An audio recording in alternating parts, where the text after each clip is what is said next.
I'm Aaron Meyer, and you're listening to the 19-9 Podcast.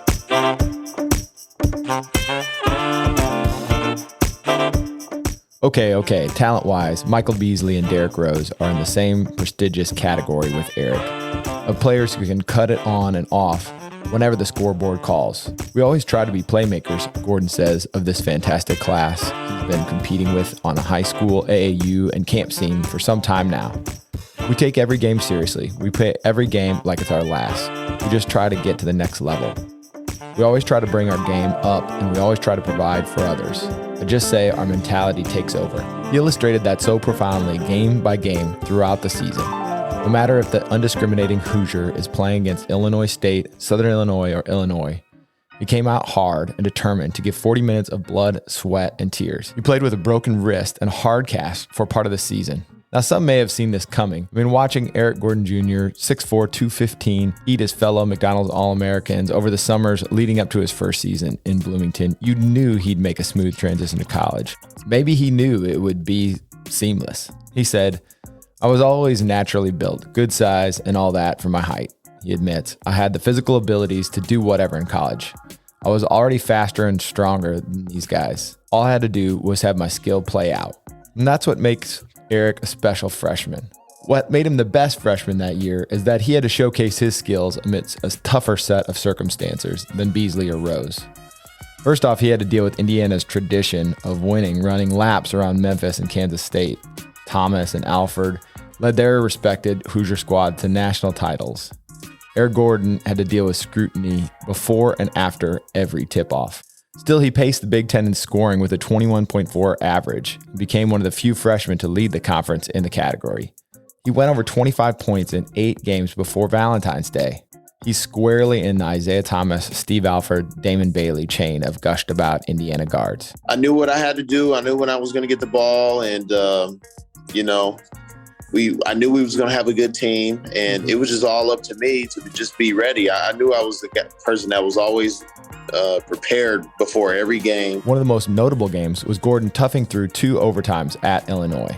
Gordon, an Indianapolis native, switched his early verbal commit to Illinois to sign up with new Indiana coach Kelvin Sampson. The Fighting Illini faithful were heartbroken and even screamed foul play. "I know I have a lot of hatred," Gordon said, "but I'm not really into all that." He was booed the entire game for spurning an earlier commitment and got Indiana a season-defining W.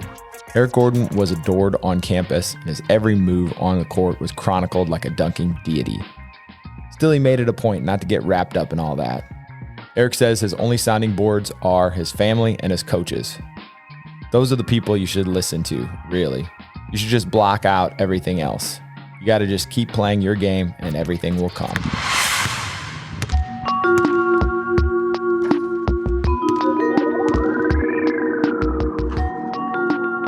You know how the one and done rule was pretty new when he came in. So I was just kind of curious, like you said, the hype didn't play in, but was there a time in high school where you could feel it? Because I know just from me doing a little research, there was this YouTube clip where he's playing against Michael Jordan's kids, and Jordan's in the audience, and he just is lighting it up. So I mean, from me watching it, like you said, you could watch in a couple minutes and know whether a guy has a chance. Like you watch that game, I mean, you know, yeah. Like he's got a shot to do something. And live by MJ, Loyola in its first nationally televised game this season. Air Jordan to Eric Gordon, perhaps? Gordon wears number 23, and he knows how to ball. Ranked second in the ESPN.com class of 2007. North Central outscored Loyola 25-5 in the second quarter. Here in the third quarter, Gordon, 39 points through 3, and in the fourth quarter, it's showtime. Kelvin Sampson giddy about the 6'4" senior guard going to Indiana as Gordon scores 43. North Central hands Loyola Academy its first loss of the season.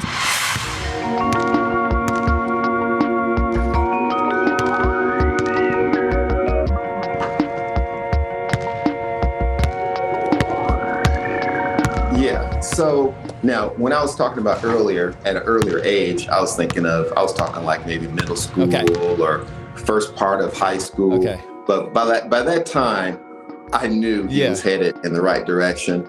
And so it was stressful. It was a stressful time because a lot of parents a lot of people wouldn't realize as well as he did, and when you get to that type of level, because he was arguably back and forth, number one, number two in the nation, coming out of high school. And so what ends up happening, you got a lot of weight on your back to keep performing, keep doing well. Everybody critiques everything that you do. And those things that make you happy can also make you sad. So you really have to keep and stay level-headed. And when things go well, because if you saw me at a game, I'd be just sitting there because I wouldn't. You never will see me doing that. Never, unless it was like how? But I never did. I never did because I tried to stay focused and stay calm, because he would react sort of the way I would. So if I'm, yelling, screaming, yelling at the referees, jumping up, and I do see parents doing that now, which I don't. I've seen a parent doing it in the NBA, and I'm like, come on. You say that. I was watching the Eric play last night, and Jabari Smith Jr.'s dad was on the sidelines yelling at him from the sidelines, and Eric was out there. I saw him. He had a great game last night and was calm as can be, just knocking down threes. So an interesting contrast just in that game last night. But yeah, so his situation was a little different. I did realize as he became older that he did have that opportunity.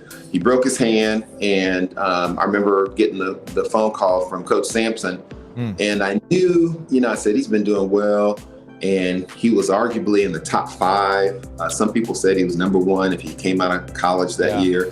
I wish I would have just never broken my wrist. If I would have never broken my wrist, I think my numbers would have even been better. Right. Okay. And but I rely upon the team, man. We had a good team. Broke my wrist, and I will never forget it. Broke my wrist during practice on a rebound drill. Dr. Rink being there, old Tim was there. And, my dad told me, hey, we're going to keep playing, man. You got to keep playing. And so I just said, you know what? I knew in my mind, you're going to go to the NBA. So let's wrap it up. Let's make sure it's safe and he'll be fine. And if he'll be fine, then we'll continue to play. But, if you thought it would cause any damage, then we wouldn't. And so all the doctors assured me he'd be fine. They would stabilize it and he could still play, and he played. And every week they would take a little section off of that bar that held his wrist in place. And then he could have a little bit mobility every week.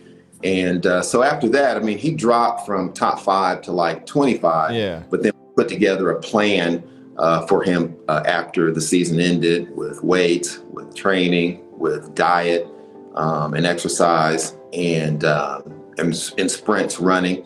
And that plan actually made him the number 1 athlete athletically out of the NBA Combine that year. So it worked. Like I said, I was prepared. I did have a good coach who was on me every day, and he made me play both ends of the floor, and I think I was just ready. The LA Clippers select Eric Gordon from Indiana University.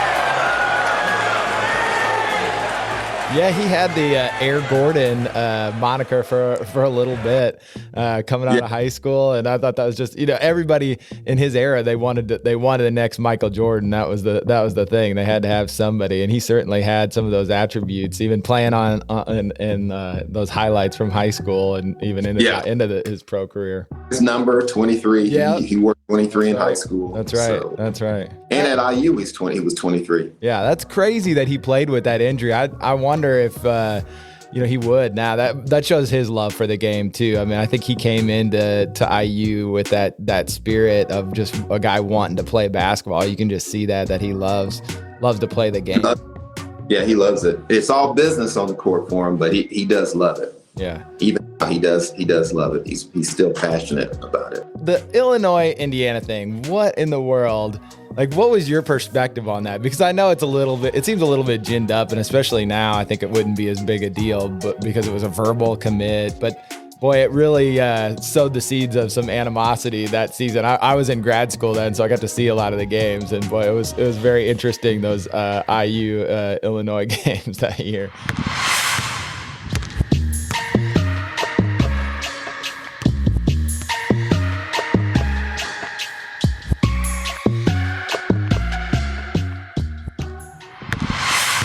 Chester Frazier is coming home. Illini Nation is bumping to that tonight. Maybe the former Illini's best moment, at least in the fans' eyes. Chester giving Eric Gordon a little friendly hello before the Illinois-Indiana game after Gordon decommitted from the Illini to go to IU. Yeah, that was an interesting time. I mean, it was really crazy. I mean, Eric actually, at all away games and traveling, and even home games, he had to, because they went and put all kind of comments on his MySpace and his social media.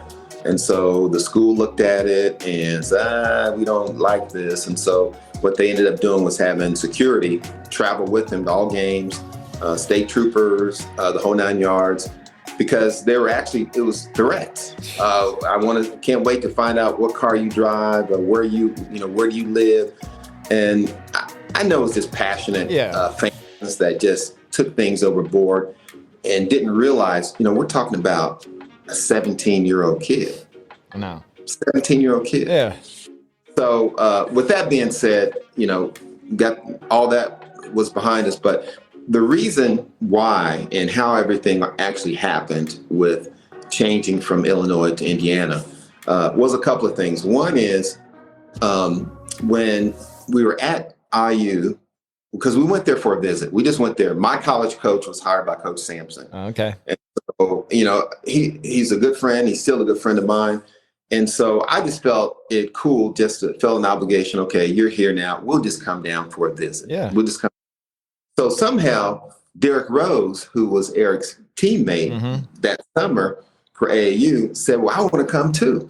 So they said, okay, well, both of you guys come on down here. So when they both came, and Derrick, of course, is from Chicago, Illinois, then everything kind of just started snowballing into one thing. Oh, you've gotten out of your recruiting. You're not coming to Illinois.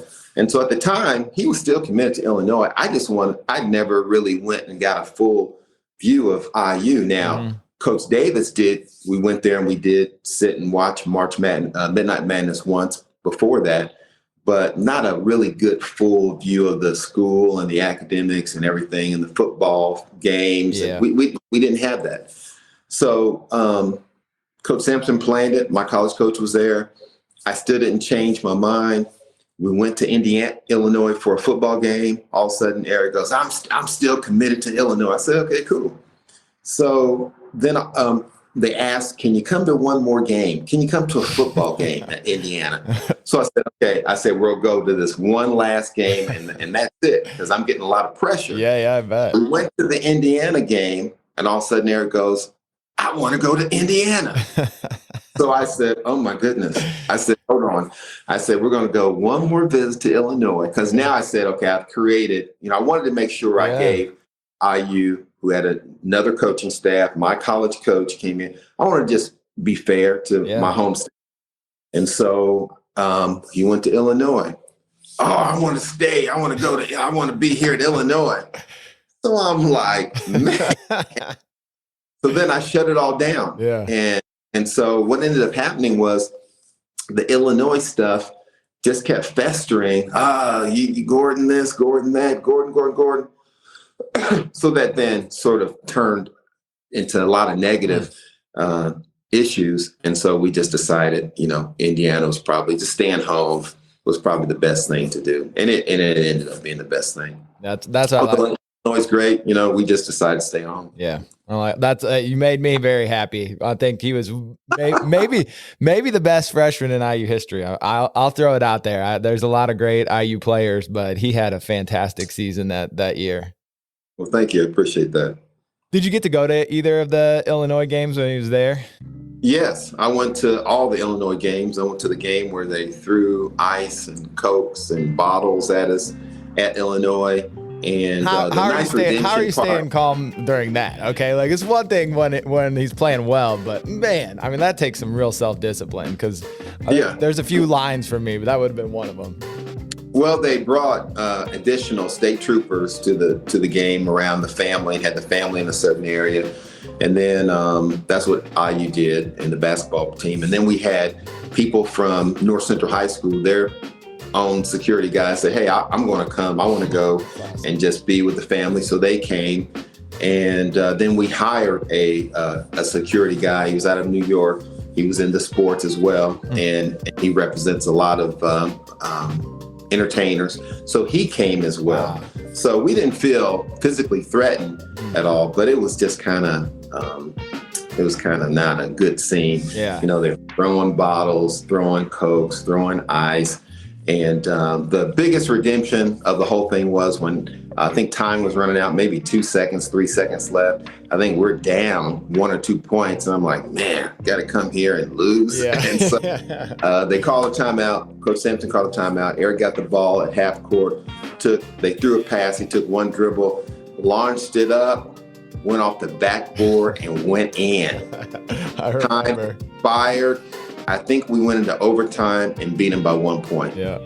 Yeah. Incredible. So that was incredible. Yeah, incredible. It was such a fun time. And, you know, like I do hate that it got so, you know, personal and to so specific to I love rivalries, but I hate it when it becomes like too personal like that. Because ultimately, like you said, it's a kid making a decision, and they, you know, all of us have been 17, and there's no way I, you know, should be trusted with making a decision and sticking to it the same day, let alone, you know, over the course of a year. Kids change left and right, and you don't see the heavy ramifications that you see now. I think people have got it right. They kind of figured out, like, okay, maybe not so much hatred.